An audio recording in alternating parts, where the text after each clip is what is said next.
Right.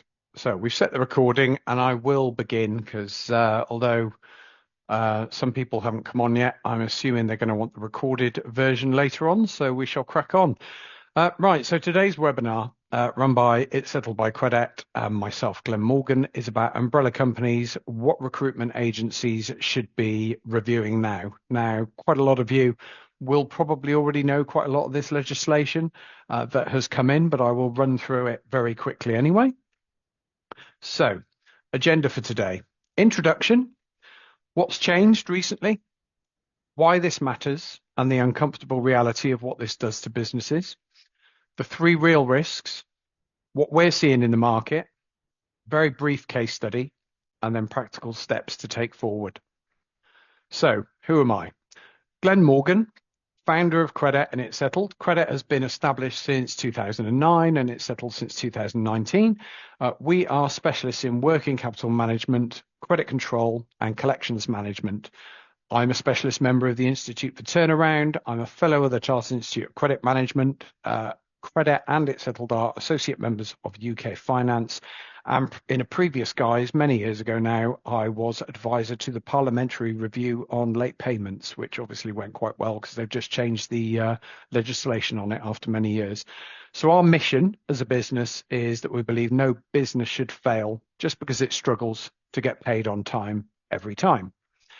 So, like I said, Credebt been going since 2009. It's Settled was 2019. The main differences between those businesses is Credebt, we do a lot of work with banks, invoice finance companies, funders, etc., whereas It's Settled is our direct-to-business service helping them. And we help them with order to cash, working capital, sales ledger improvements, and any risks associated with trading, working with invoice finance providers, and all of those types of things. Since 2009, we have helped recover over $1 billion for the businesses that we've worked for, and our team are all 15, 20 years plus experience. And quite often when we've got involved, we've typically reduced day sales outstanding on businesses by sort of 20 to 30 days. We're on the panel of most of the major banks, invoice finance providers, and as I highlighted before, we do a lot of stuff with the Institute for Turnaround. So, setting the scene. There was a government consultation in 2023 which showed widespread non-compliance causing significant tax losses. HMRC analysed this and they looked at the umbrella companies that were being used for about 700,000 workers, and 275,000, so a huge percentage, were engaged at some point by umbrellas that failed to comply with their tax obligations. So they've gone for a very direct way of dealing with this, which I'll come to in a minute, but an estimated 500 million was lost via these disguised remuneration tax avoidance schemes, and this was in 2022, 2023, almost all of which was facilitated by umbrella companies.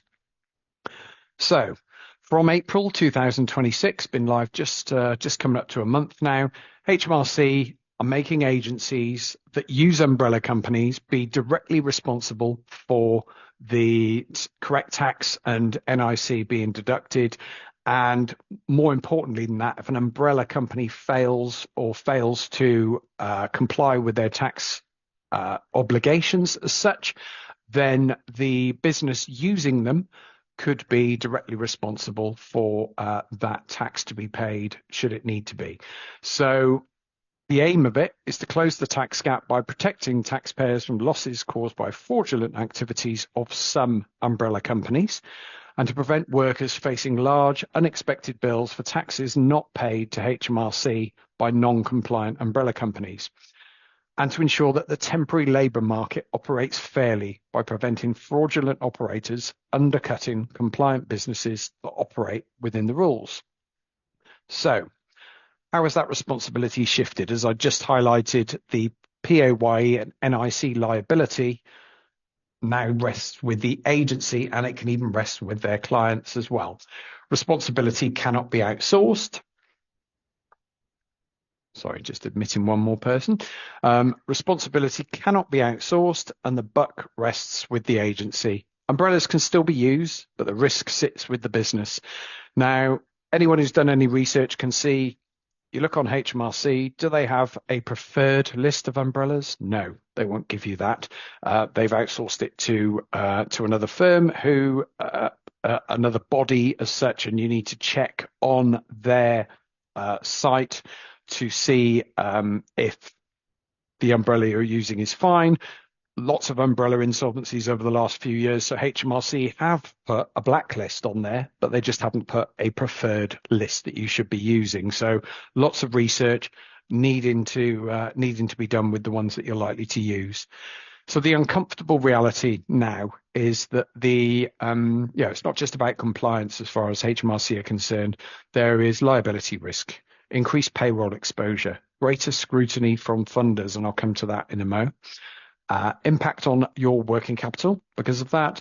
And then many agencies do rely on extended payment terms, umbrella structures, and most important of all, a huge amount of the recruitment business relies on invoice finance. And when we talk about greater scrutiny from funders, that's where some of the challenges come in. So for many recruitment businesses, this will turn into a working capital gap, possibly even into a funding problem. So the three risks that could hit your business: liability risk, because you're liable for PAYE, NIC shortfalls, even if the payroll is outsourced; cost and margin pressure, rising NI and employment costs, reducing profitability; and the cash flow risk. You're paying weekly to your staff, but still waiting 60, 90 days to pay. That coupled with the fact that an invoice finance provider could be, and we say could be putting stricter terms on the whole of the business with regards to the amount of drawdowns, the prepayment percentage, and everything like that you're entitled to, because they're nervous about the umbrella companies that you may or may not use. So for the cash flow pressure, most of you will know this anyway: weekly payroll, cash out, 60 to 90 day terms, cash in. 85% of that could be covered, maybe even 90%, dependent on the particular recruitment business, could be covered by a drawdown from your invoice finance provider. But what then happens if they decide to reduce that by 10% or 15% because they don't like the umbrella companies that you're dealing with, or they don't feel like you've done enough due diligence on your umbrella companies? So if nothing changes on the receivable side, the gap has to be funded. So increased costs create a margin squeeze. So what we are seeing, and why I'm talking about this in the first place, funders are restricting umbrella providers that they feel comfortable with. Agencies are therefore having to review their supply chain, looking at increased due diligence and compliance pressure. And basically, you need to know who the umbrella companies are. Should you be dealing with them? Should you look at bringing it in-house? Should you stop using them all together? We're not saying any of that. We're just saying be very, very close to the ones that you use. Make sure they're viable. Make sure that they are approved, and make sure that you've got a close eye on them. Additional administrative burden, annoying, but now essential. And less tolerance now for outsourced responsibility. So closer monitoring of debtor days, we suggest, and your age debt, just making sure that your money is coming in as and when it should. Expectation that there should be strong and proactive credit control processes in place, and pressure to demonstrate predictable cash conversion. Those are the focuses on cash flow control. Reduced risk appetite. That's what funders are now looking at the moment. So restricting or approving specific umbrella providers only.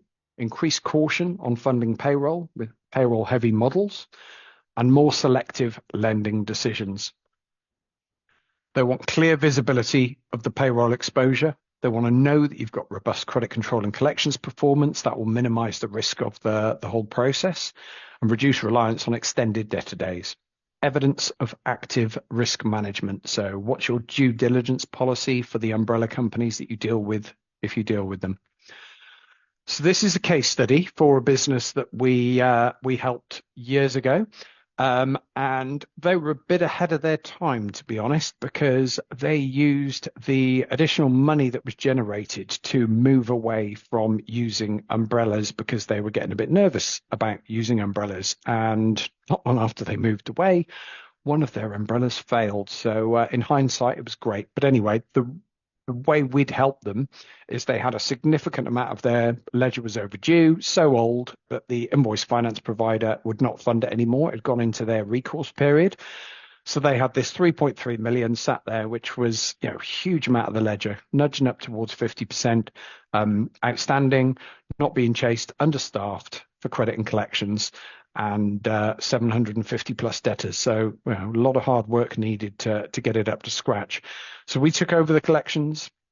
We helped them create new credit policy procedures, assisted the business to get the right people in at the right salary bands, and recruited the right staff. This was central London, so they had to pay quite a lot of money for a 100 million turnover healthcare recruitment business. The DSO was reduced. 2.8 million came in 12 weeks, and DSO went down from 105 to 68 days. Funder very, very happy. Successful invoice finance switch over. So this all happened as part of them getting more appropriate facility in place. But the most important thing from what we're talking about today is this allowed them to remove themselves from the umbrella model. They felt comfortable that they had enough cash and wanted to alleviate the risks involved in doing that. Like I said, this was a couple of years ago now. They were uncomfortable at that point before any of this legislation came in. I think it was when the consultation and everything with HMRC started. So they were just ahead of their time a little bit. So what does good look like for recruitment businesses now? Review your umbrella company supply chain. Either look at moving away from that model or make sure it's one of the ones that everybody thinks is okay. So audit compliance, checking them, making sure they're viable, making sure that they are satisfying their legal obligations. Check with your invoice finance provider or other funder as to what restrictions that they feel are necessary. Very important to keep them on side. And then model the cash flow impact of that side of things. So practical steps on a day-to-day basis, reviewing your contracts, check, put HMRC blacklist there. There is available. You've got to do a bit of digging, but there is the ones, to be honest, if they're on there, it's probably too late for you. So for us, it's more about making sure that you're very close to them. Assess what your exposure is should anything go wrong. Strengthen your credit control so it has less of an impact on your business, and you can go to your funder and convince them that everything else is fine. And that's pretty much it. So I'll open it for questions now for the people who are on here live. Alternatively, for those who are listening to the recording afterwards, more than happy for you to email me at glen@itsettled.co.uk, and we'll very happily answer any questions to you after this. Thank you very much for listening. Has anybody on the call got any questions?